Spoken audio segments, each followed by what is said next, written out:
Good afternoon, everybody. My name is Casimir, and I work for Macmillan Education. I'd like to thank you all for being with us this afternoon. I'd also like to thank my colleagues at Mondadori Education who have helped make this afternoon possible. Today we've got a colleague from Athens, Greece. Her name is Laura Patsko, and she's going to be presenting how to make online synchronous classes more active and interactive. I'd like to remind everybody, hello Laura, I'd like to remind everybody that I'll explain how to get your attestato once Laura has finished in the final 5 minutes. And we'll also take that opportunity to answer questions that the participants have been typing in the chat box. So without further ado, I'd like to present Laura, and I'll see you guys towards the end of the hour. Thank you.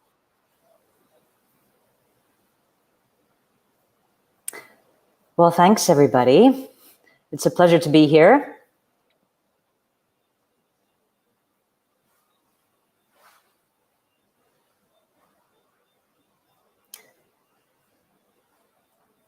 And so, my slides are just appearing. You should be able to see them now.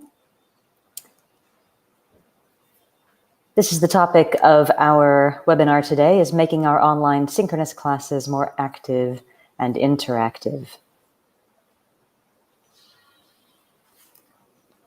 Now, before we begin, let's just check that we are all able to communicate effectively during the webinar. So I'd like you to type in the chat box, yes, yes, if you can see me and you can hear me. So we'll make sure that we are connected and able to hear each other.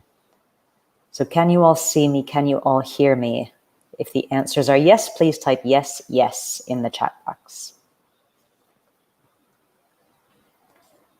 Fantastic. Great. Oh my goodness. Wow, that's lots of you. Thank you so much. That's a really good start. All right, well, we're going to cover 4 main things in this webinar.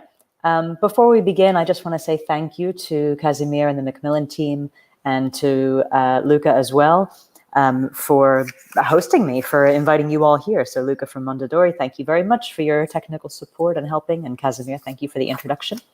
And thank you to all of you for giving up an hour of your time this afternoon to join the webinar.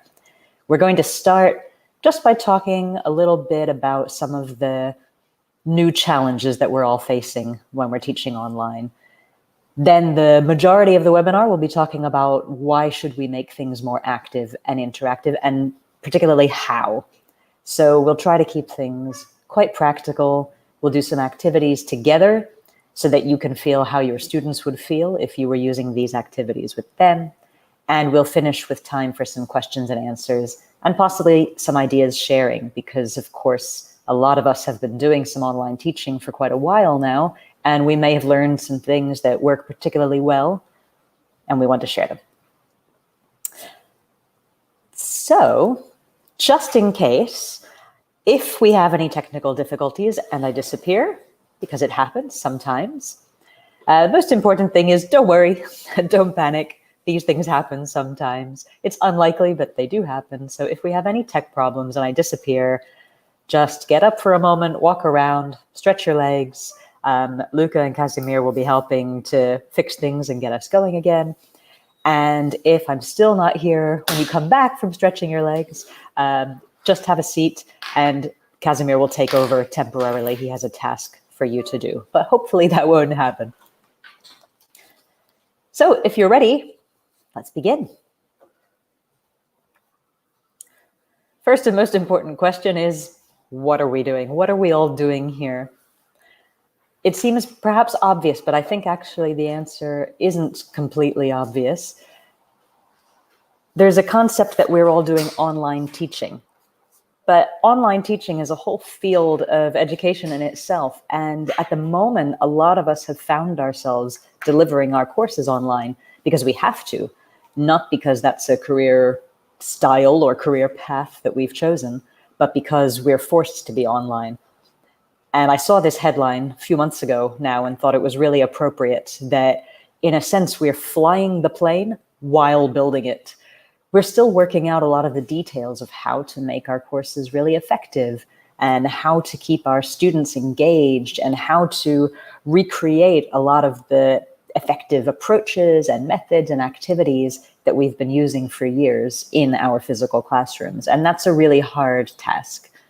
So I think it's important to make a difference, make a distinction, let's say, between online teaching and online learning and emergency remote teaching, which is what a lot of us are doing at the moment. And in that case, our purpose is to do the best that we can, given the shock of finding ourselves in this situation. And of course, this situation also brings a lot of new challenges and fears. So here are a few that I've seen people sharing online in the past few months, some fears and challenges with teaching, some about technology, and also just about life in general. I'll give you a moment just to read those. These first two are things that I saw on Twitter at the beginning of all of this drama, at the beginning of the pandemic. So just take a moment to read them and see if they feel familiar to you.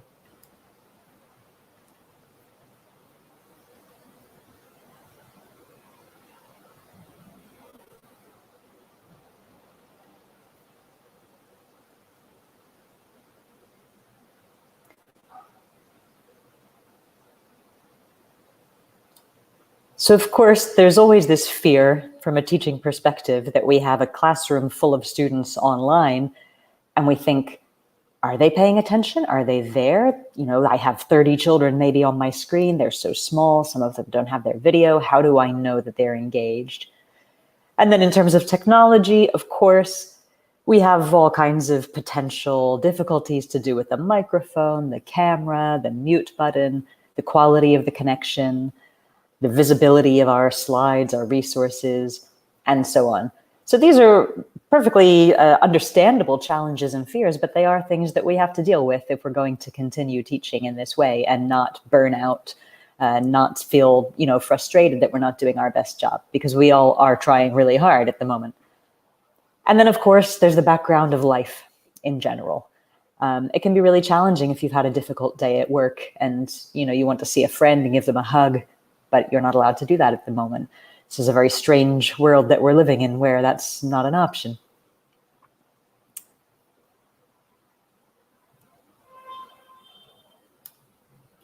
So we'll just take a moment to reflect before we get into the major why. So why is this all important? Why do a webinar about being active and interactive? What does that bring to our experience? And I want you to think just for a moment about your own motivation and why you're attending this webinar. I think generally there are two main reasons why people come to events like this. One is for wisdom, to have and hear and share some insight. And one is for what I've heard called victim. In other words, what I can teach on Monday. So please, something practical, something I can take into my classroom, my virtual classroom, and use that is going to be effective, going to be fulfilling, rewarding, and educational, of educational value. So the rest of this webinar will be made up largely with that second part of what I can teach on Monday. What can I do? What can I do realistically, practically with my students? Because I've thought about it endlessly, but I really just need some practical ideas. So most of our time today will be spent on that.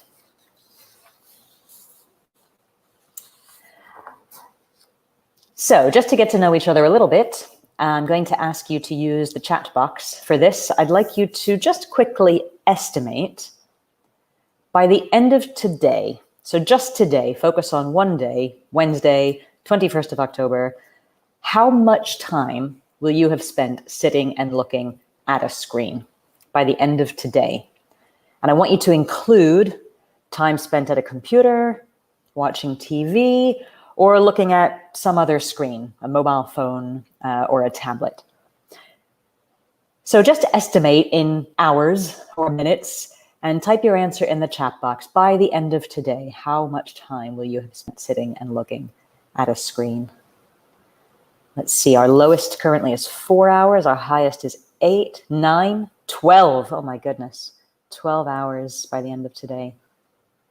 About 2 hours, okay.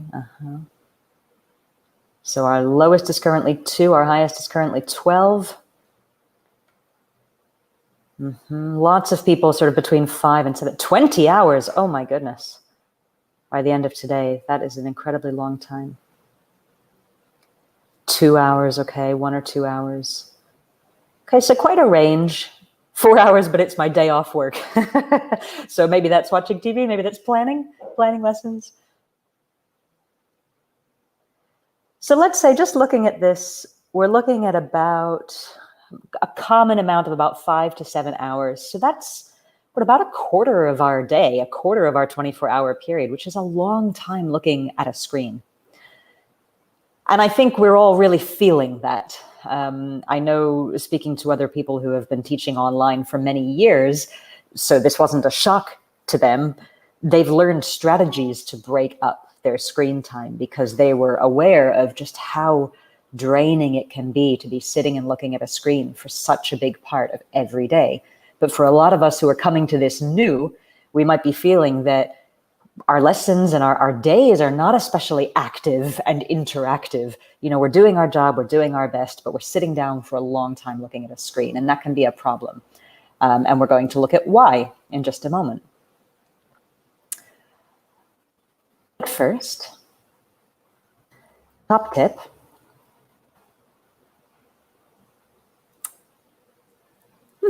As if you've been missing a slide. Okay, first, I would like you to just briefly, 20 seconds, stand up and stretch.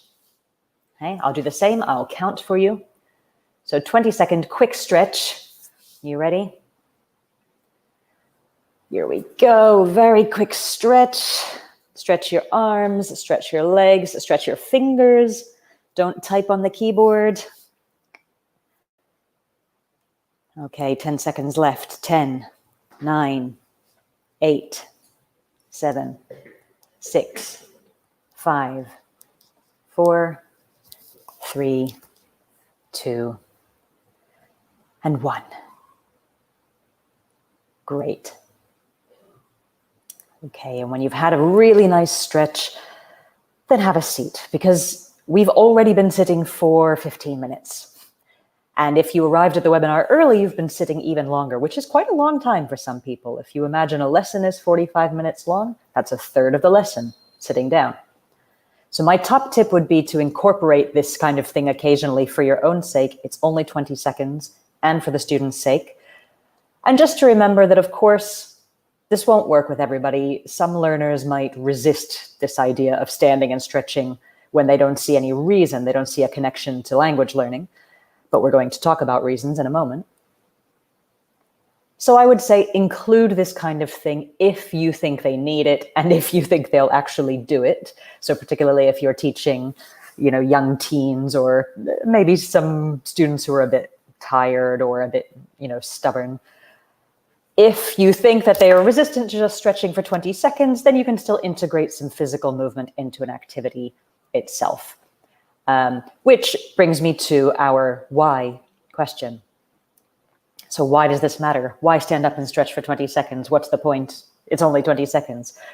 Well, actually, there's a very good reason for making your lessons more active in this way, and also your activities and your tasks, which we're going to do. First and foremost, sitting for really long periods has all kinds of negative physical effects. It increases fatigue, it makes us more tired, it affects our posture, gives us a bad back, it can lead to pain, and not just for those of us who are a bit older and teaching, but also for the younger generation too. So looking at the actual screen for long periods can also create significant eye strain. And I know when I'm teaching online, it's easy to forget sometimes that my lesson is not the only lesson the students have that day. So I may be able to get up, move around, walk away, look away, but they might go from my lesson into another lesson, into another lesson, and that is really tiring on the eyes. It can cause headaches. All of these things will interfere with learning, of course. And as one of you has mentioned in the chat box, absolutely moving your blood around your body just physically drives oxygen to your brain and to your body, and that increases your energy and makes you more ready for learning. Now, I'm not a physician, but I think we all understand that flowing around our body, more oxygen is a good thing. And that's certainly going to help our brains, and hopefully our students bring their brains to class with them on a regular basis. These are just three kind of the obvious reasons, but there are some other reasons as well. So some people have genuine difficulty sitting still for even 15 minutes. I know that I was one of those students as a child. I'm probably still like that as a teacher. Not everybody can sit still and focus. They can focus without sitting still, but some people really struggle. They really find it difficult, and sometimes they need permission to move. In a physical classroom, I think we're accustomed to allowing that. On the online, in the online environment, maybe we're not used to it. And of course, the physical environment, so everything around the student and everything around the laptop, actually provides context for language. So for language learners, being able to look at what is around them besides what is just on the screen and associate that with meaningful language, meaningful communication, that's much more memorable, it's more emotionally engaging, it's more likely to motivate them to continue learning than if they feel that everything, including the linguistic side, is virtual. And for accessibility and inclusion, so making sure that we are catering to the needs of all learners, we really need to consider the physical space. And I just want to refer briefly to a very interesting area of research, which I would recommend you go and learn more about if this interests you. It's called Universal Design for Learning. Some of you are probably already aware of this concept. I will show you a couple of screenshots. They're very small. Don't try to read them. It's just so you know what you're looking for if you look for this later after the webinar. But Universal Design for Learning is basically a collection of principles and guidelines to make sure that what we're doing in our lessons and in our materials is accessible to all learners, whatever their abilities and interests and needs. And in particular, there's a very strong recommendation to provide multiple means of action and expression. And this means providing options, so having different ways in which learners can respond to a task. That could be writing something down, it could be saying it aloud, it could be showing it, it could be drawing it, it could be standing up to move around in the room, whether it's their home room or a classroom. But it's really important to have access to different tools, technologies, and spaces physically in order to include all students.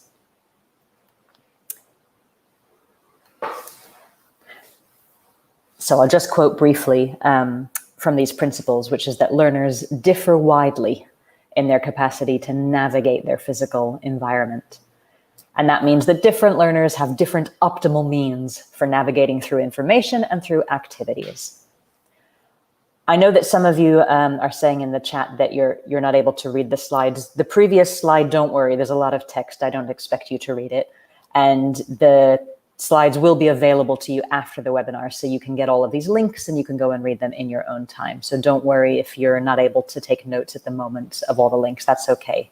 We're just warming up to the activities. So when I start doing some unusual activities with you, you understand why, what everything is based on.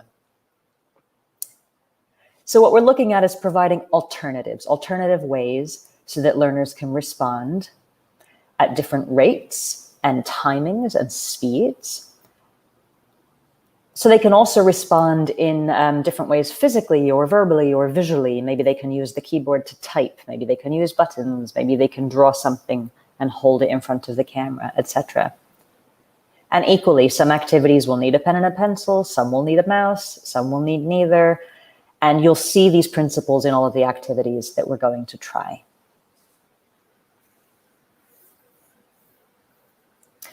So much for making our lessons active. Now, what about making them interactive? I've been speaking to a lot of teachers in a lot of places recently, and one of the things they really struggle with is interactivity online. How do you create the same sense that people are genuinely communicating when you're in an online space and there could be a delay, or maybe someone doesn't have a webcam on, maybe they're in breakout rooms, etc. And some very typical features of a communicative approach, which people have mentioned to me. They've said, how can we achieve this thing that I always do in my classroom? How can I do this online? So typical things that people are mentioning are checking understanding of both concepts, but also of instructions and setting up tasks. How can I be sure my students have understood what to do? Simply asking, do you understand? Usually they answer yes, even if they don't. And if they're brave enough to say no, we don't necessarily know where to begin fixing that problem. In an online space, we can't just look at the whole room and get a sense of whether they understood. So how can we do this online? Actually conducting the tasks, so managing pair work and group work, and just generally monitoring the students' energy and engagement levels. So these are things that I've been hearing from a lot of teachers they're finding more challenging to do in the online environment. And I think it comes down to training and familiarity. A lot of these things are things that maybe we never had explicit training how to do, but through experience in the classroom, we intuitively learn and know how to monitor the students' energy, how to see whether they've understood. Now we're online, isn't so intuitive. We're having to think more consciously, more explicitly about this. So I'll just share a few top tips. I would say use visual support is one of the best ways that you can check understanding, make sure everybody's participating, and vary the nature of how you're interacting with them. So things like images, instructions on screen, showing your face on your webcam, even if they don't have a good enough connection or something to show theirs. Also using your time effectively. So for independent study time when the students are on their own, the equivalent to homework, use this for independent tasks. Use this for tasks where interaction is not required. Immediate feedback from a teacher is not required. They have time to work through things by themselves and then bring those to class. And of course, the other side of that is to use the group lesson time for things which really require interactivity and feedback. Something like a role play, for example. And just generally, aim to do more with less. Over-preparation is the word I hear most frequently from teachers talking about the move to teaching online. They feel that they spend twice as long preparing everything as delivering it, and they don't feel the benefits of it. We're all feeling like new teachers again, and that can be kind of scary and frustrating. But we can actually do quite a lot with very little. Okay.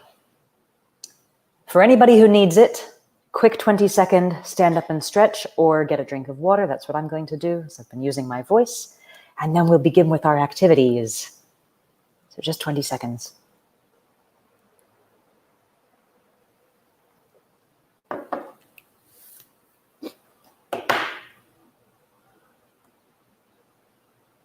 Okay, 10, 9, 8, 7, 6, 5, 4, 3, 2, and 1.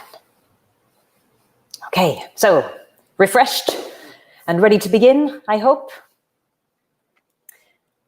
with the practical part of our webinar. So we are almost halfway through our time. That's perfect. We have lots of time. So first and foremost, my absolute top tip for setting up activities. So I'd really like you to pay attention in the next few activities to how I set them up, how I start the activity. Because particularly in the online environment, it's really important to be clear and helpful at the beginning. So when the activity begins and people are in breakout rooms, for example, you can monitor their language use and really, deliver what you're there for as a language teacher instead of fixing instructions or fixing audio and so on. So my top tip is always at the beginning of an activity in this order.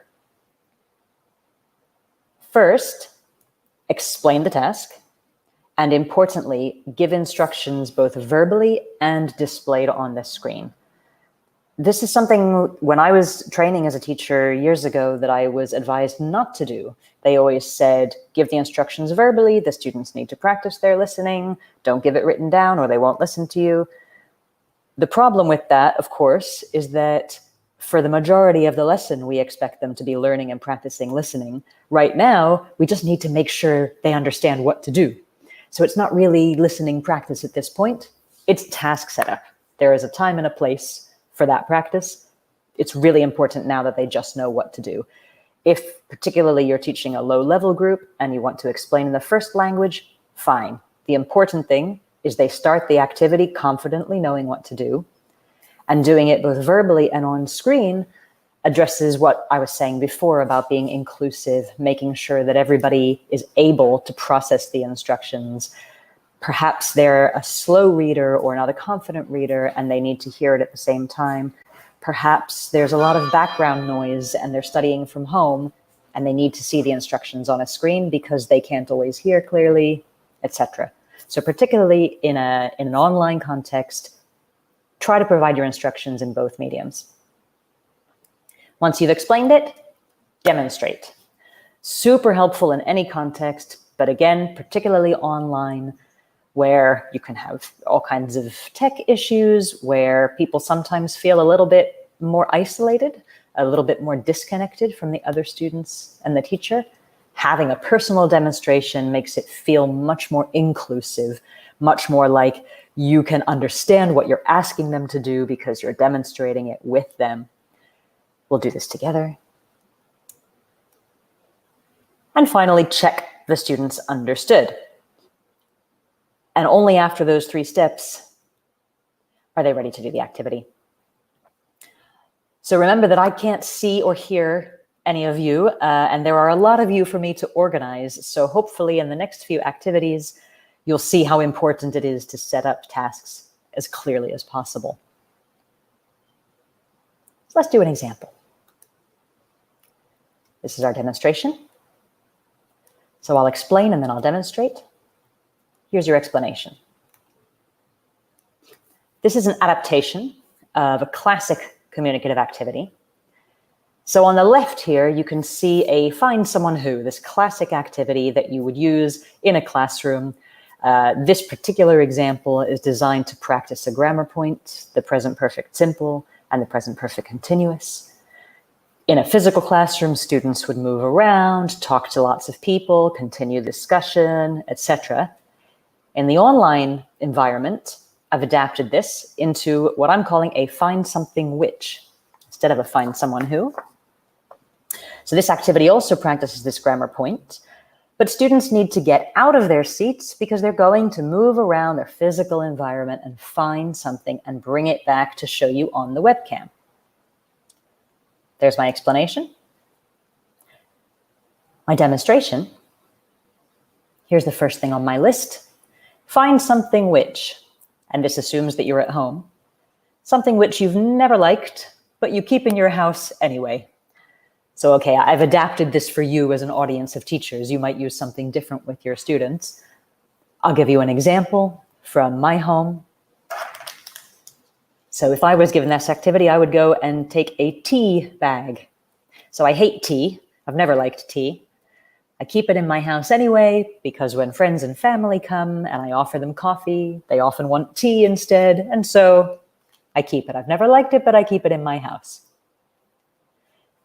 Now, with the rest of the items on this second list, which I will show you in a moment, I want you to do this activity. You have 2 minutes. I want you to find a minimum of 3 things on the list. So there are several points in the list. You don't have to find everything. Just try to find 3 things in 2 minutes. And very importantly, if you are using headphones or earphones, can you unplug them? Because you're going to be moving around your house, around your room, and you need to be able to hear me when I say stop.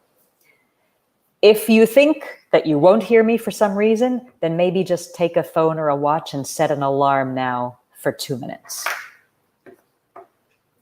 Okay, I've explained, I've demonstrated.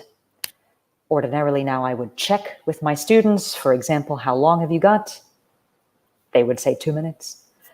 What's the minimum number of items I want to find? They would say 3. How will you know when to stop? I will tell you when to stop, or your alarm will ring. So since there are so many of you, I won't do all the checking with you.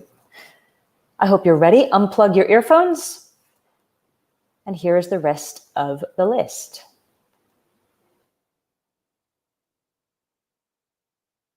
So 2 minutes. I'm setting my clock.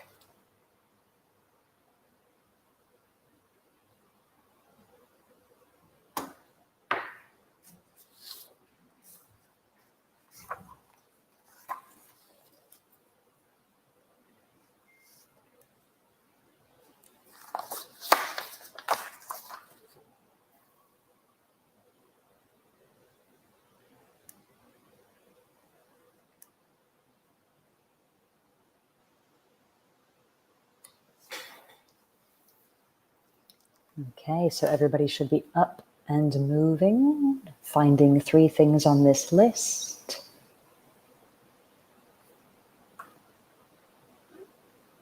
You have 1 minute and 20 seconds left.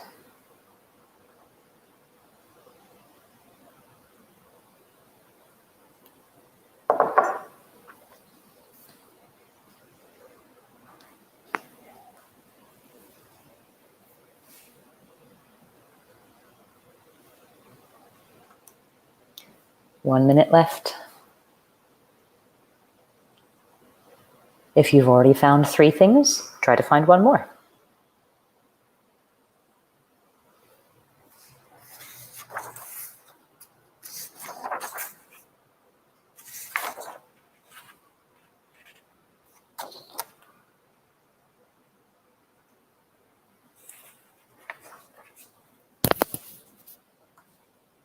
Thirty seconds.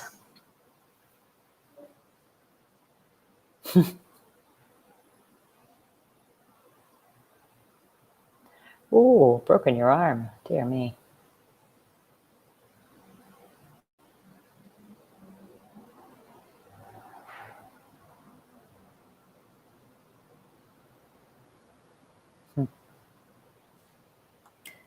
Three, 2, 1. And stop. Stop, please. Come back to your computer. Plug your earphones back in if you're using them. And great. Some of you are already typing your answers in the chat box. Please continue. So start sharing your answers. Now, what's particularly interesting here is that a lot of you are typing your answers, but not specifying which item of the list they refer to. So depending on the activity that you've created, depending on the list, students could have quite a lot of fun here deciding which item are you referring to. You know, are the trousers something you haven't worn in over a year, or something you keep but you've never liked, etc. The same thing with the books. Is the book something you keep but you've never liked, or something you've been reading for over a year and haven't finished? So ordinarily, in a physical classroom, the students mingle and they discuss. In this version, they do this part of the activity independently because, of course, they're online by themselves. They have to get up and move around. And then when they come back, I'm using the chat box here with you because there are hundreds of you, but for your students, I would put them into small breakout rooms where they can show and explain and ask questions and follow up and find out more about the items that they chose. And remember that in this particular example, we're using this to practice a grammar point. But of course, there are many different ways to use this kind of activity. It could be for specific vocabulary. You could say, find something which is blue, is red, etc., if you have a very low level group. Now, before we continue, remember how this works? It's a good idea occasionally to check. Everybody still here? Please type yes, yes, if you can still see me and still hear me. Before we continue for our next slide. Yes, yes, perfect, great, thank you. Super, super, super great. Okay, so you can still hear me, still got your earphones plugged in, I hope. Fantastic. Thank you so much for your things that you wrote in the chat box as well. Very interesting range of literature that you're sharing with us. Somebody mentioned Eleanor Oliphant is Completely Fine. I read that a couple summers ago. Very interesting book. And I also still haven't finished War and Peace, unsurprisingly. All right, so let's continue. So we've had your ideas, and again, we're using the chat box here, but if you have microphone and webcam facilities with your students, I would recommend that you use this for speaking practice, just like you would in the physical classroom. So this is not only active, because the students have to move around their homes, but also interactive in the way that they share after the activity. And top tip is to adapt this activity. So you could start each lesson with a kind of mini version of a Find Something Which. And you could also nominate a different student at the start of every class to suggest something, and then you can also join in. So, you know, give ownership to the students of the activity. So for example, you might say, good afternoon, everyone. Now, Melissa, today's lesson is about food. What should we go and find? And Melissa thinks about it and she says, go and find your favorite snack. And so everybody gets up and they go in their kitchen and they bring back their favorite snack. And it just personalizes the topic. It begins the lesson with an injection of energy and a little bit of movement, and it introduces the topic very efficiently. So this only takes a couple of minutes. Now our next activity, miming and narrating. Now these rely on having webcams or microphones. So this won't work for everybody. I know that some people only have chat functionality, or maybe they're doing things asynchronously. But if you have video and audio capabilities, it's a really nice idea to mime or to narrate what is happening in your environment. Because of course, behind the webcam, there's all kinds of things happening, which the other students won't be able to see. So this is one advantage of the online environment. With lower levels, for example, you can prompt them, you know, describe what's the weather like where you are, or what can you see from your window. Even students who are living in the same town might have a very different view out of their window. What furniture is in your room? You could practice vocabulary this way. You could also practice grammar points like there is, there are, I don't have any, or whatever. And equally your plans. What are you going to do after this lesson? Or what did you do before this lesson? So either miming, showing, and the other students have to guess, or potentially narrating, particularly for higher levels. So let me show you some examples. So for higher levels, one that I like to do is about cooking. Again, it depends on your students, it depends on their age and on their interests.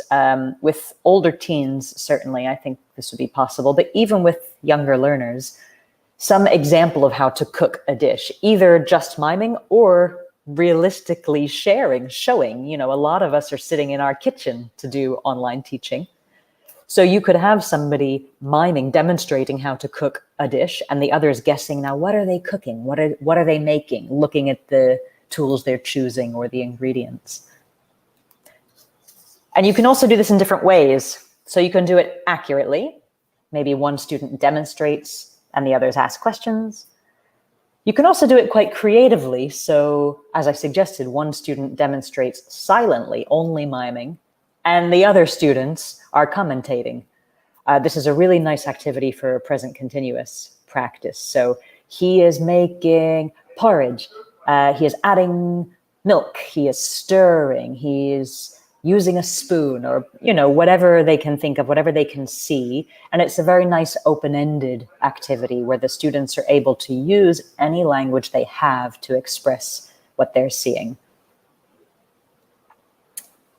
And yes, one of you is mentioning in the chat box, when you stare at the computer for hours, you tend to lose contact with reality. A very good point. So I like these because they remind you that behind that webcam, there is a real person in a real place who has something in common with you, and you can connect with them. And you can personalize the language, because ultimately we're here to learn the language. And finally, another one that I like to use is problem-based role play or improvisation. So this is actually not specific to the online environment, but I like to do it online because it reminds us actually that we have a lot of good activities already in our knowledge, in our teaching knowledge, and we can do them online as well. So I will share with students some examples of problematic situations, and particularly situations where you need to point or show or gesture to explain the problem and to resolve the problem. I'll give you a couple of examples on the next slide, and I'll give you a moment to read them. Here's one.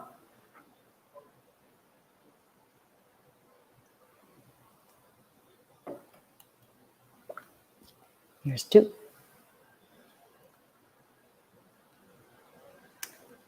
And here's three.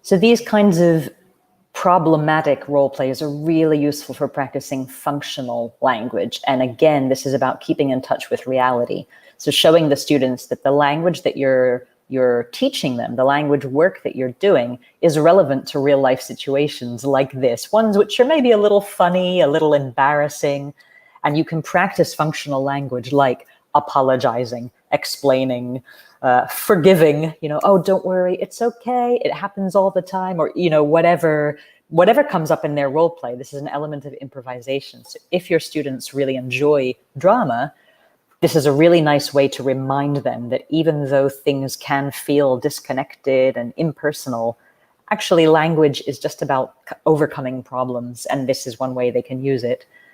And incidentally, this would be very useful to practice if you later have tech problems, and the students can help each other and solve problems by having practiced this kind of language. Now, I'm conscious that at this point, it's easy to sort of think, well, that's a great idea, but where do I find these pictures? I can't think of these ideas. I have so many classes to prepare. And one thing that I like to suggest to students is to keep a notepad or something by their computer, by their desk, and during the week, just make a note of anything that happened where they resolved a problem. It doesn't have to be in English, just keep an example of the situation, or take a picture. And then that becomes the basis for an activity. So effectively, they are creating the material, the content for their later activities. And it's even more personalized because they chose it. So if I give you an example, so invite students to keep a note and between lessons write down examples, or they can take photos if that's easier. And these can be used as examples or problems for tasks in later lessons. So here's a real life problem. This is a photo I took last week. I recently adopted a cat. This cat used to live outside. Now it's quite old and ill and he has to live inside, but I live in Greece and it's exceptionally hot. And I was trying to stop the cat leaving the balcony, but allow me to get some air in the balcony. And of course, the cat didn't like this, and this initial solution didn't work. And the next solution was to have a net. And you can see my cat here in several photos trying to desperately find a way to escape from the balcony.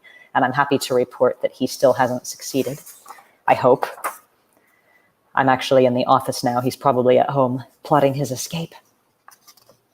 So again, these are just pictures I took on my phone because it was a funny situation. It made me laugh. But this can become an activity in class of a real problem that I need to overcome. In the end, a friend came and helped me put this net on the balcony. And this is something I could role play in the class, is calling my friend desperately. The cat is escaping again. Can you help me? What can I do? How can I keep it inside? I need to be able to open the windows, etc.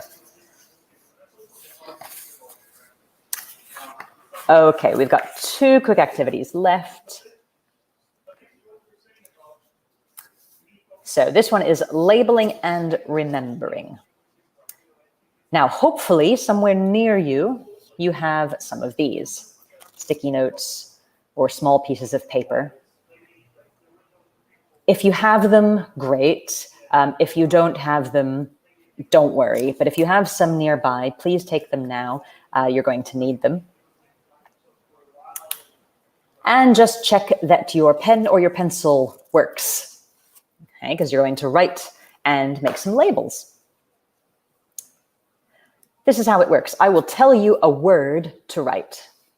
And on your Post-it note, you'll write this word, and then you will find something in the room around you which matches this description, and you'll label it. So you'll write your word, remove the note, and then stick it on something, whatever you choose. And I'm not going to give you a lot of time, and this is important for this activity so that people are just thinking quickly and spontaneously and making quick choices. And this can lead to a very engaging and sometimes amusing activity. So be ready, because the next word could come very fast. Now I've explained, it's time to demonstrate.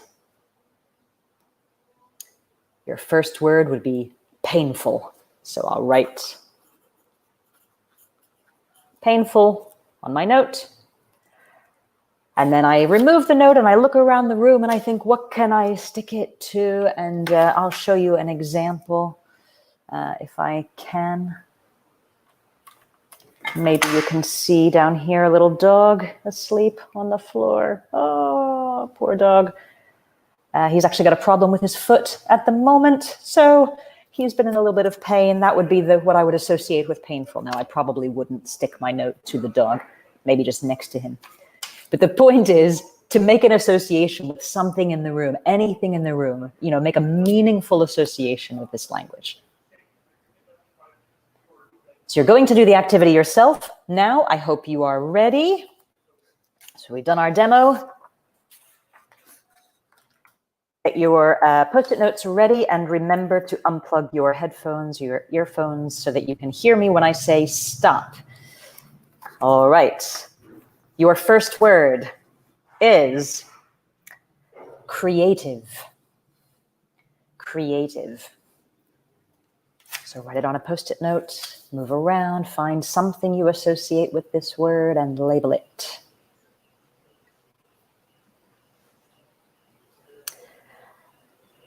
All right, your second word or phrase is most incredible. Most incredible. So go and label something in your room, and please try to do it. Stand up, move, go, become active so that you feel how your students feel. Most incredible.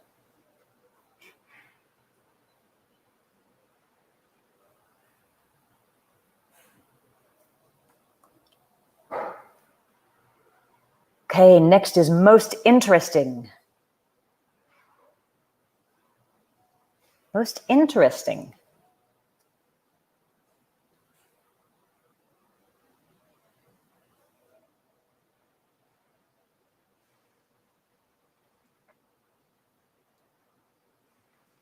Okay, and stop. I'll just give you 4 words. You understand the point. You see how this works. And the great thing about this is that it's just so personal. It gets them up and moving. It's a couple of minutes. They're labeling things in the room. And what's important is that this activity is called labeling and remembering. I'll explain why in a moment. What I would do next immediately is check the students come back. Can you all see me? Can you all hear me? So again, always check when they've left their computers and they come back that they can still see and hear you before you progress. I can see some yeses arriving in the chat box. Excellent, thank you. And again, this is a nice example of how having classroom routines, even online, can really help you when you're in your lessons, because now I don't need to explain this to you anymore. You just see the slide and type yes, yes, and we continue. So the students have done this. They've labeled things in their room, and then I put them into pairs to share and to discuss, what does the word relate to? What did you put it on? Was it you? Was it a thing? Was it an experience? You know, did you have a great idea, but you couldn't label it? Or maybe you put the Post-it on a photograph and the photograph represents an experience. Why did you choose this thing for this word? So explaining your choices. And compare with your partner. How similar or different are your choices? There's loads of different things that you can use this activity for linguistically. So here's a couple more examples. You could use it for superlative adjectives, like we've just done, talking about the most incredible thing in the room, for example. I saw some great examples in your chat box. A lot of you were saying, my daughter, my son, and this creates questions in my mind. Is that most incredible? Is that creative? And so on.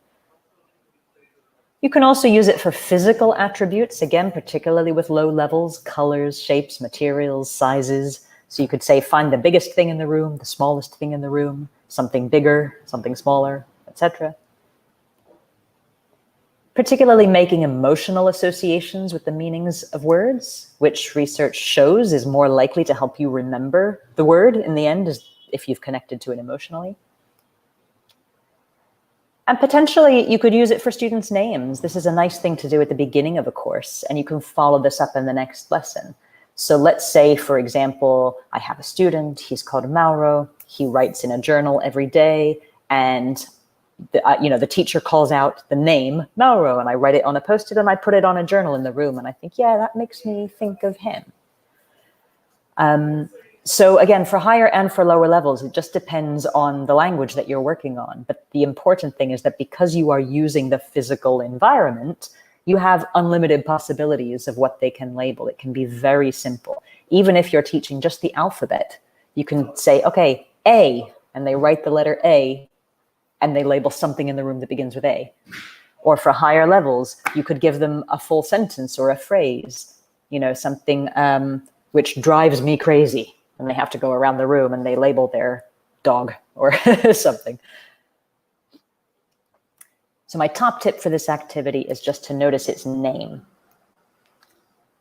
okay, which is learning, labeling and remembering. So super important, because actually research shows that we're more likely to remember things in future if we actively try to remember them when we're asked or tested. So they've labeled things around their room, then they come and sit at their computer. They're no longer holding the papers or the labels. The labels are around the room and they have to remember, oh, I put creative on a painting because blah, blah, blah. So trying to remember what you wrote earlier without checking your notes is a really great way to strengthen your long-term memory.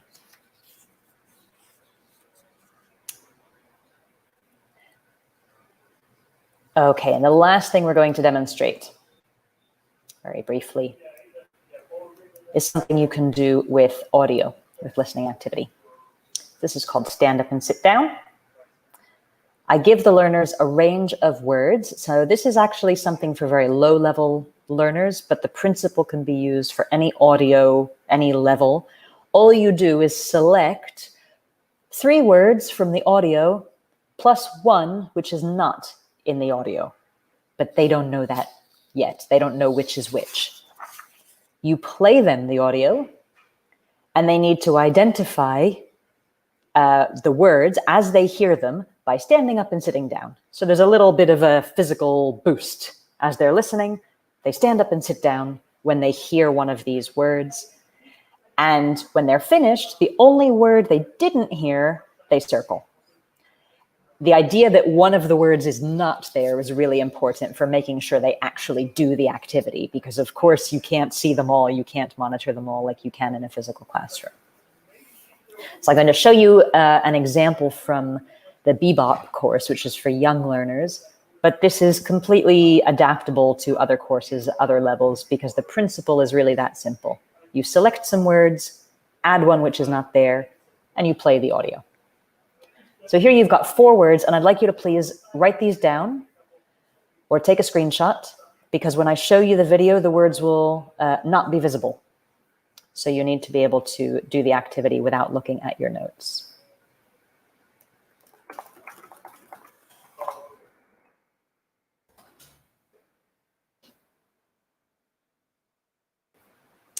Okay, you made a note of the words, I hope. Let's get the video ready.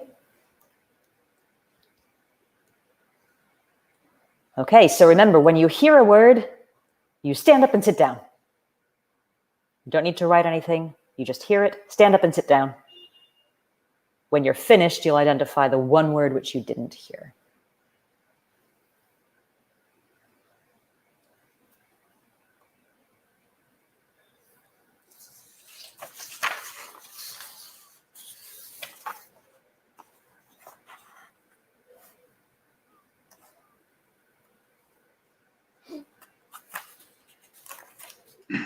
Laura, the sound. I think the sound is not on. You're not able to hear it. No, I don't think Luca can either. Oh, how interesting. And it worked earlier. Well, I guess I didn't hear any of those words then. So you didn't hear any of it. All right. Is that a correct answer? Do I get credit for that? So you get credit. Yes. Thank you, Casimir. Sorry about that. Very strange. I don't know why it's not showing the sound. Okay. For the sake of audio, for the sake of time, I won't try and fix that now because it will take longer to fix it. Suffice to say, there's one word which is not there. This is a children's song. It's very simple audio. The animals are singing a song, and the children stand up and sit down when they hear today or they hear again. Apologies for the sound problem. If I were teaching children, I would probably just sing the song at that point. But, you know, that's your choice. And my top tip for this activity is just that this task is not only for songs, and it's not only for younger learners, as I've said. It's a really great way to practice listening for specific details. So adding physical movement can just make the exercises feel more like listening and not just hearing. Because by adding some physical movement, it gets your blood flowing, it gets the oxygen moving, and it can help some learners to feel that their attention is a bit more focused. So I'm very sorry about the sound problems. I can see some comments. I am sharing my screen and there is an option to share the sound, but it's not working. But don't worry for now. This is about principle. You will get a copy of these slides later, so you'll be able to see this activity and the source of the video. And you will also see in the slides, I won't go through the detail now, but you'll also see an adaptation that you could do for this task, which is more appropriate to exams. So you do, say, a just listening task, then you give them the activity to stand up and sit down when you hear one of the words, ask them which word they didn't hear, and then they look at the exam task and look at which word goes in each gap. So, for example, here are 4 sentences. I have created gaps where I removed the words, and then it's the student's job to put the words back in the gaps, but not the one they didn't hear. Okay, and then they watch the video and they check their answers. But we won't do that together today, but you'll have this adaptation in the slides when you get the copy after the webinar. You also have the answer key in case you are teaching from this course and you want to have the answer key. So we're going to finish there with a bit of reflection and possibly questions and answers. I will leave these questions on the screen so you can type your thoughts into the chat box. If you don't have a specific question, you can reflect on these questions of mine. And if you do have questions, I'm happy to answer them now. Casimir, I know it is 5 o'clock, it's the end of our time, but I have a few minutes. I can stay here if anybody has any specific questions. Okay, thanks. That was really interesting, Laura. I liked how you make use of the materials that students would find around them. Everyone's going to be doing this from their homes, so I think it's probably a safe assumption that a lot of things will be the same from one home to the next. So that's a really interesting idea. I like that a lot. I saw there was quite a few comments, saying the same thing. One thing that I was curious about, and I've noticed some questions before and even right now, was just like some of the more complex topics. I saw someone type in just now about literature, but would these kind of interactive activities work for these more sophisticated topics? Absolutely. I mean, I think it's like with any activities really, is if you know your students and you know their interests and their capabilities, you can adapt. Yeah. A lot of these are based on very simple principles of physical movement and personalization. Right. So whatever the topic is that you're teaching, whatever the specialty of the students, whatever their interests, this involves some way of personalizing. And your physical environment can be as big or small as you need. So let's say you're working on literature. You could tell the students, put all of the books that we're studying on your desk, and now label, which one did you find most challenging, most interesting, most boring, why, whatever it is that creates an emotional connection that they can then discuss. Yeah, I think that's true, and would be applicable for teenagers, for young learners, even business English. I saw someone Absolutely. commenting about business English as well. So again, your students are going to have some commonality, right? There's going to be some common factor between your students if they're teenagers or adults, and you have to find that and then use that, to get them engaged. Exactly. Yeah. All right. So that was wonderful. Really, thank you very much. Thank you, and thank you all for attending. It's really a pleasure to spend an hour. I know that teachers are very busy people, so I really appreciate you giving up an hour of your time. And thank you to we thank you, and we hope to see you as well. We hope to see you back in Italy sometime soon. Oh, I hope to be able to visit Italy sometime soon. Yeah. So just I'd like to remind the teachers of two quick things before we free them. The first is that they will be receiving an email in the next day or so with a link to mondadori.it/attestati, where you'll be able to get your certificate of participation. And then finally, we'll also be having another English Wednesday webinar with my friend and colleague Teresa Dowelli from Istanbul, and she'll be discussing what are the things we've kept from the times before the pandemic, and what are the things that we've maybe left behind. So thanks again to everyone. Thank you, Laura. Thank you, Luca. Thank you, Mondadori. And thanks to you too for your participation this afternoon. Have a great evening, and I'll see you in 2 Wednesdays on November 4th. Thank Bye, you all everybody. very much. Have a great evening. Thank you.